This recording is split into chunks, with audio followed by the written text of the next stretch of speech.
All right, Rabbi, say good morning. We are continuing on page Reish Yud Daled. Remember again, Perek Chaf, and the topic of Mishkal HaChassidus. Literally again, weighing when to implement the attribute of Chassidus and when not to. So Hine HaTorah Tzivsa. So here's another example. The Torah commanded us, Hochiach Tochiach es hamisecha. An interesting halacha.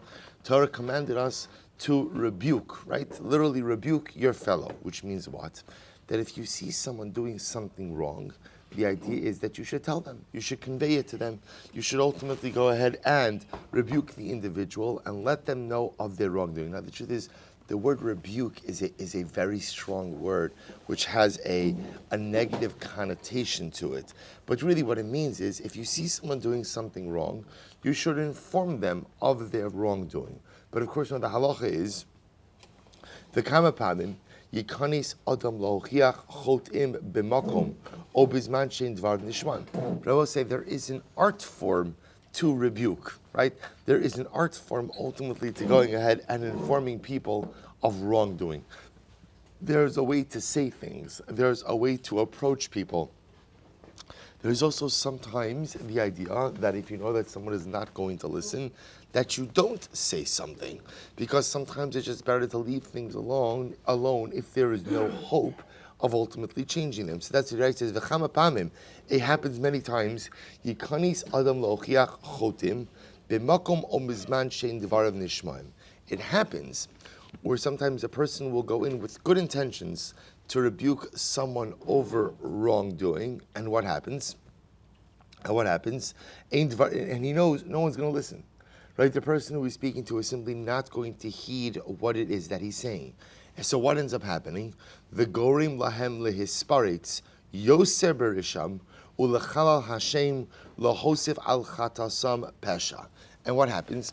Sometimes when you rebuke someone and they're totally not receptive to hearing what you're saying, they don't want to hear what you're saying, and they're not interested in what you're saying, not only do they not respond to the hochacha, not only do they not respond to the quote-unquote rebuke, but what?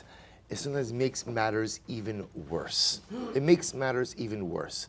That ultimately, again, it fuels their feelings of negativity and their negative behavior. So he explains, he says, V'gorim this price with Hashem Hashem with a hosef al chalasam pasha. Hini kiyotzi bazeh eino min HaChassidus ela lishtok. So let's say it's a perfect example. So the midah of Chassidus says that ultimately, again, you try to go ahead and perform the will of HaKadosh Baruch Hu in an acute fashion all of the time. So I see someone doing something wrong. Again, it is my sacred obligation, my biblical obligation, to step up and to say something. When is that true? When there is a chance or a possibility that the person is going to listen. But if the person is not going to listen, and again, it may make matters even worse, then what does Chassidus say? Be quiet. So Chassidus will say in that case, be quiet. Don't say anything. What is the point of exacerbating the situation? The whole point of Hochacha is we work under the assumption that sometimes people do something wrong because they don't know. So if you point it out with love and with understanding, so they'll modify, they'll change their behaviors. But sometimes that's not the case. Sometimes a person is going to do what they're going to do no matter what. And sometimes things are much more complicated. And sometimes people are angry or people are upset. And if you try to go ahead and encourage them to engage in course correcting activity, it makes matters worse. So what does Chassidus say under those circumstances? Let it go. Let it go. Just don't say anything. Just don't say anything. Right? Just better off letting it go. That's so we'll say, what do you see from here? You see from here that ultimately, again, this is the example of sometimes the midah of Chassidus says to act, but the Mishkal, you have to weigh Chassidus. Sometimes Chassidus tells you to go ahead and not act, to refrain from action. He goes on. He says, this happens to be an exceptionally important Gemara. He says, Chazal tell us, the same way that it is a mitzvah to say something that will be heard, kach mitzvah shelo lomar es she'eno nishma.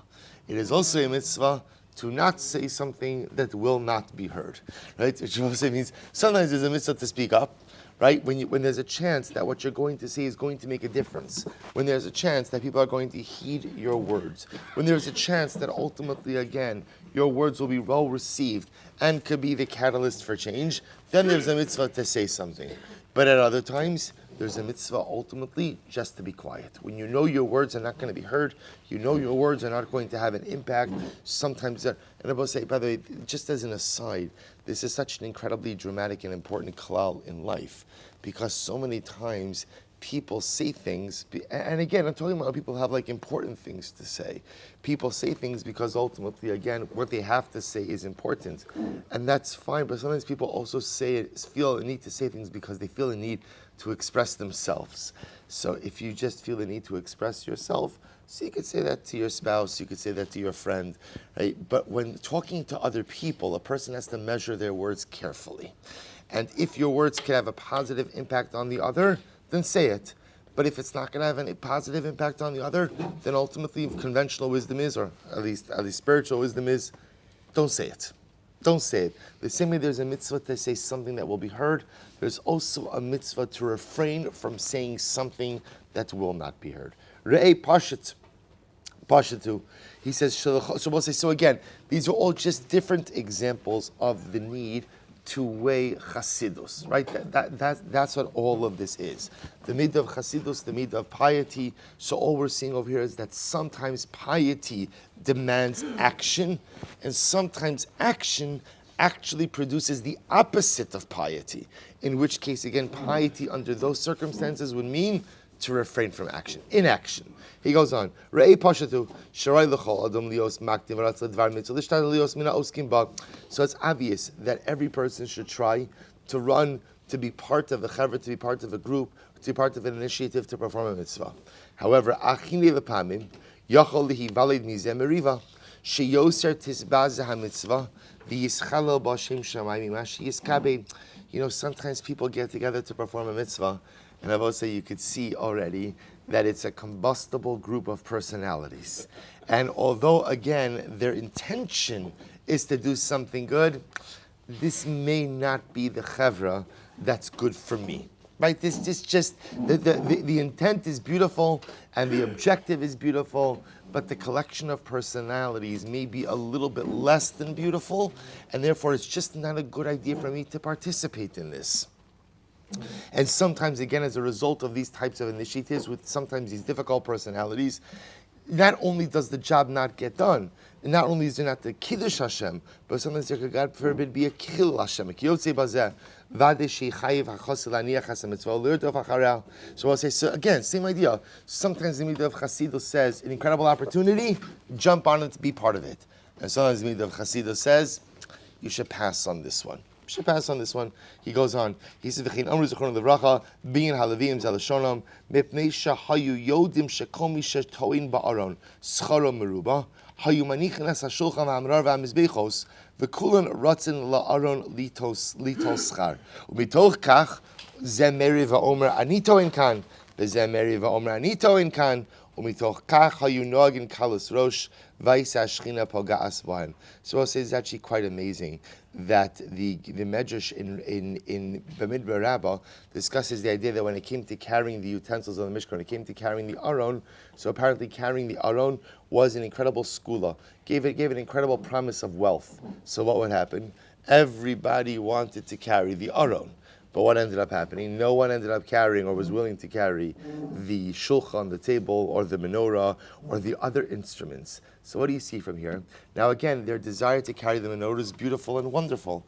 But you see that in their desire to do one thing, something else suffered. Something else suffered.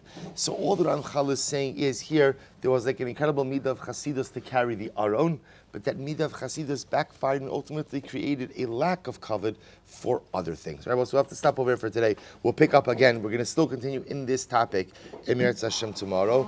But the incredible Yesod, how every action has to be weighed on its own. Even something that may look like piety right now in the moment could have a negative repercussion and cause the antithesis of piety in the future. All right, we'll stop here.